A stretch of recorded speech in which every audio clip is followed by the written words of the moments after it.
So in 3D, at some point, we're going to reach maximal symmetry with the reality that we created in absolute value.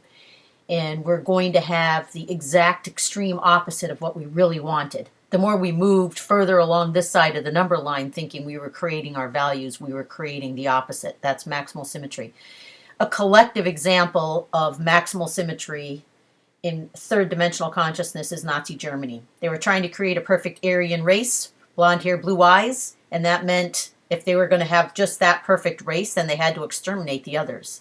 It's so horrific, however, that we finally decide there has to be something more than this reality. So the maximal symmetry of 3D takes its toll on the human body. The human body was meant to be linked up to, our Neptunian brain, where we would have new and fresh ideas all the time, or we would be able to know all things, be made in the image of God. But when we were disconnected, we fall into this state where we can't link up. And over time, with that firewall between Mercury, our conscious mind, and our subconscious mind, we can't fall into sleep. We can't fall into a deep sleep, because when we sleep and dream, that's when we're drawing from our subconscious mind. So when we're stuck in the Mercury mind, we become exhausted. We become hypervigilant, and the least sound wakes us up, because subconsciously, whether we accept it or not, we have programmed our mind to keep us from accessing our subconscious mind, so that we immediately wake up before we go into REM sleep. You need 15 minutes of REM sleep each week to rebuild your body, and it takes 4.5 to 5 hours straight of sleep in order to enter into REM sleep. Without REM sleep, people become anxious and have panic attacks, and then they manifest all sorts of autoimmune diseases. Basically, we needed to, at the point of maximal symmetry, link up to our Neptunian brain. As our maximal symmetry gets so vast, we actually turn inward and discover our subconscious mind as a way to find answers out of the fear.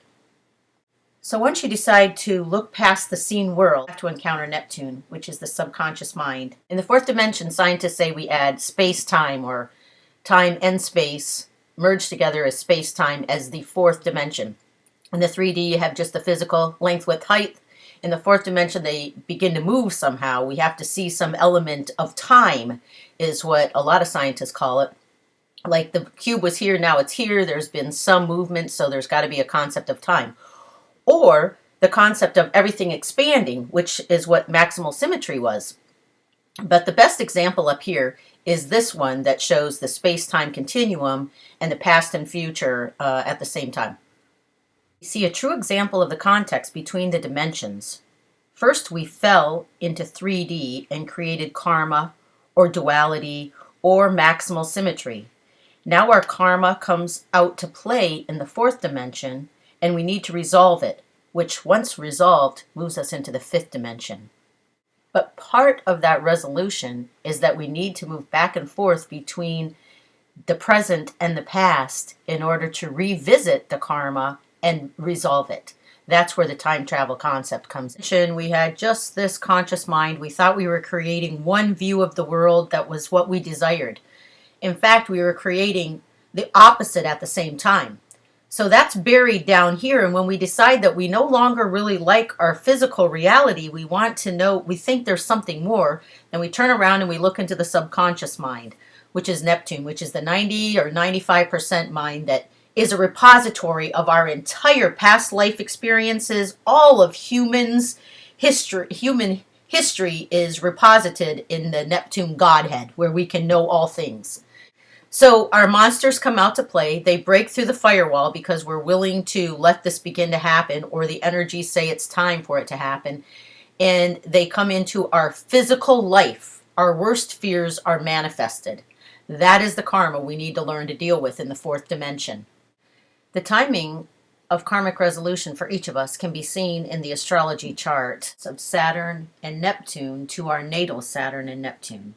On these transits, we will travel back into previous or concurrent lifetimes, meet soulmates and other karmic players, soul members that have played karmic roles in our lives, meet them, and we will be returned to those original feelings that we had for them, where the karma was either we restricted the intimacy or we avoided the intimacy between each other. And in this lifetime, we're put back into both lifetimes at the same time to work through the karma again, to repeat the process, but this time to resolve the karma. And that's what happens in the fourth dimension, where we merge the past with the present in order to resolve the karma so we can move forward into the fifth dimension. Most of us would recognize these types of events as karma. And the sooner we actually physically manifest our karma and we realize that we created it, the sooner we're over it and we can resolve it. It can feel like a very long process in people's lives as they continue to be put through similar situations until they get over their fear, which actually resolves the karma.